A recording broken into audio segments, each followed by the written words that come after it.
कीर्ति बोलता है mutual fund सही है, मगर मैं बोलता हूँ म्यूचुअल फंड सही तो है मगर इजी भी है। बिल्कुल सही कह रहे हैं आप। एक सिंपल इंस्ट्रूमेंट है, हाँ। एक सिंपल प्रोसेस है। केवाईसी डिजिटल दुनिया में हम बात कर रहे हैं, हिंदुस्तान चांद पे पहुंच चुका है। हाँ। तो वो भी अब इजी लगता है। अगर म्यूचुअल फंड तो आप घर पे बैठ करके आज खोल सकते हैं, कल आपको ये जब बेचते हैं पैसा आ जाता है। मगर इतने इजी इंस्ट्रूमेंट के अंदर भी अक्सर लोग गलतियां करते हैं, और मैं अपनी गलती बताता हूँ। मैंने सबसे बड़ी गलती क्या करी, सिंह साहब के पास भी जाएंगे, मैंने म्यूचुअल फंड में जल्दी निवेश करना चालू करा। बिकॉज फाइनेंशियल जर्नलिज्म से हम दोनों का नाता है, तो पावर ऑफ कंपाउंडिंग समझ में आई, देर समझ में आई। मगर as our income levels increased, मैंने सबसे बड़ी गलती क्या करी, अपनी सिप कभी नहीं बढ़ाई। तो जो 1000 रुपए की सिप थी, अभी भी बहुत ज्यादा in proportion to my salary has not gone higher. तो आई थिंक एक मिस्टेक है, और आई थिंक सिंह साहब शायद एक बहुत बड़ी मिस्टेक है जो कई लोग कर रहे हैं। So SIP has become the new EMI today. सब समझते हैं, मगर as percentage of your total investment अगर आप चालू करते हैं तो उसको बढ़ाते नहीं है। Do you think it is time now to start increasing your EMIs as you progress?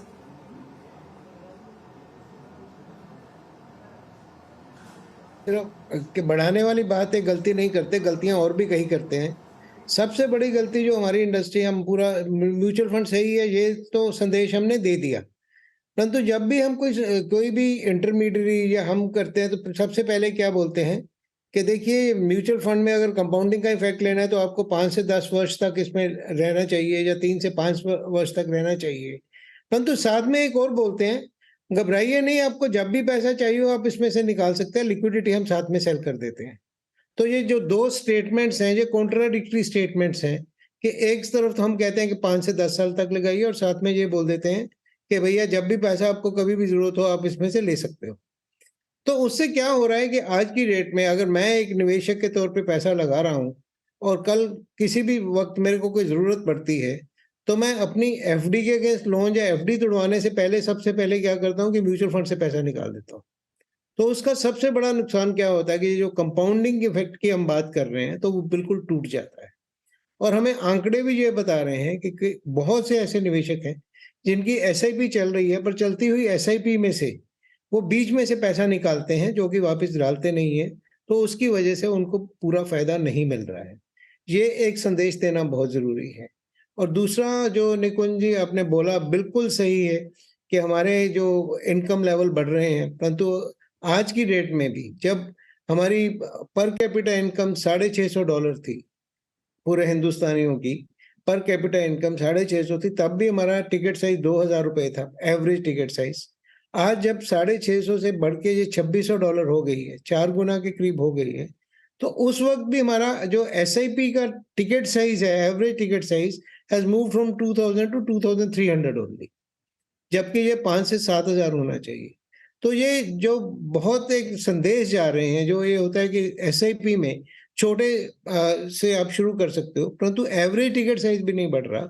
ये दो चीजें हैं जो कि निवेशक को और म्यूचुअल फंड इंडस्ट्री के प्लेयर्स को ध्यान में रखना है कि हमें टॉप अप करना है। जैसे जैसे हमारा इनकम का लेवल बढ़ता है तो हमें टॉप अप करना है SIP को, हमें SIP को रोकना नहीं है, और SIP का पैसा बीच में निकालना नहीं है।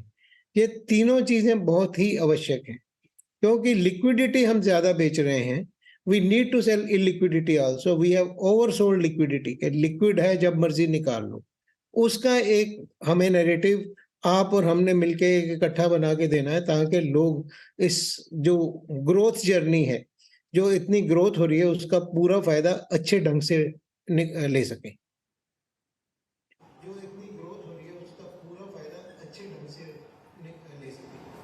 यही प्रेरणा इस महाकुंभ की कविता की, हम लोगों को सही तरीका बता रहे हैं।